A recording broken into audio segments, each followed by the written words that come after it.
Hi guys, நீங்கள் பார்த்துருக்கீங்க நான் உங்களுக்கு இன்றைக்கி எந்த அப்டேட்டும் இல்லை. ஆனால் ஒரு பொருள் அன்பாக்ஸ் பண்ணலான்றேன். இதுக்கு முன்னாடி ஃபஸ்ட்டு ஒரு வீடியோ போட்டுருவேன். அதிலே நான் ஒரு ட்ராயிங் இதெல்லாம் பார்த்துருப்பீங்க. நான் என்ன நினைக்கிறேன்னா, நான் ஒரு ட்ராயிங் மாஸ்டர்னு சொல்ல மாதிரி நல்லா வரைவேன். அவ்வளோதான். உங்களோட தாட்ஸை கமெண்ட் பண்ணுவேன். இன்றைக்கி என்ன அன்பாக்ஸ் பண்ண போகிறோன்னா, நோட்டு, ட்ராயிங் நோட்டு. யாரா ட்ராயிங் நோட்லாம் நம்ம பார்த்துருக்கோம், இதை வந்து அன்பாக்ஸ் பண்ணுறேன்னு. அது இல்லை கைஸ், என்னோடய சாய்ஸில் நான் இந்த ட்ராயிங் நோட் யூஸ் பண்ணேன். இந்த கேமலினோட பைண்டிங் நோட் தான் யூஸ் பண்ணேன்.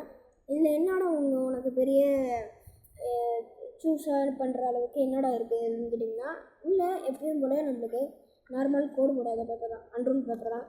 ஆனால் எனக்கு என்னென்னா, நிறைய பேர் ட்ராயிங் மாஸ்டர்ஸ் ஆர் ட்ராயிங் நல்லா வரைகிறவங்க இந்த மாதிரி திருப்பி வச்சு எழுதணுன்னா வரைஞ்சோன்னா இந்த இடம் கரெக்டாக இந்த இடம் மட்டும் நம்மளுக்கு தூக்கி இருக்கிற மாதிரி இருக்கும். வரைய முடியாது. நிறைய பேர்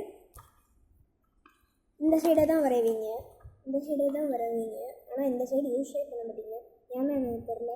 ஆனால் நான் இந்த சைடு ஃபுல்லாக யூஸ் பண்ணேன், எதுவும் நானும் யூஸ் பண்ண மாட்டேன். அதனால தான் இந்த ஃபோல்ட் பண்ணுன்னு வச்சுக்கோங்களேன். இந்த சைடு அந்த மாதிரி மடங்கியிருக்காது, இந்த சைடு அந்த மாதிரி மடங்கியிருக்காது. ஃப்ரீயாக இருக்கும் வரைகிறதுக்கு. அதுக்கு தான் நான் யூஸ் பண்ணுறேன் இந்த ட்ராயிங்க்கு. அதுவும் இல்லாமல் இந்த பேப்பர்ஸ்லாம் திக்காக இருக்கனால உங்களுக்கு பின்னாடி தெரியாது வரைஞ்சா. இதான் நான் சொல்லணும்னு நினச்சேன் கைஸ். அப்புறம் நான் வரைஞ்ச வீடியோஸு இன்னும் நிறைய வரும், பார்த்துட்டே இருப்பீங்க. அதே தொடர்ந்து நருட்டோ ஷிப்புடனோட அப்டேட்டு, அனிமேஸோட அப்டேட், கார்ட்டூன் அப்டேட் நிறையா வரும் கைஸ். அதெல்லாம் பார்த்து என்ஜாய் பண்ணுங்கள் கைஸ். இந்த மாதிரி நிறைய ட்ராயிங் வீடியோஸ், அன்பாக்சிங் வீடியோலாம் வேணுன்னா கமெண்ட்டில் சொல்லுங்கள் கைஸ். போயிட்டு வரேன், பாய்.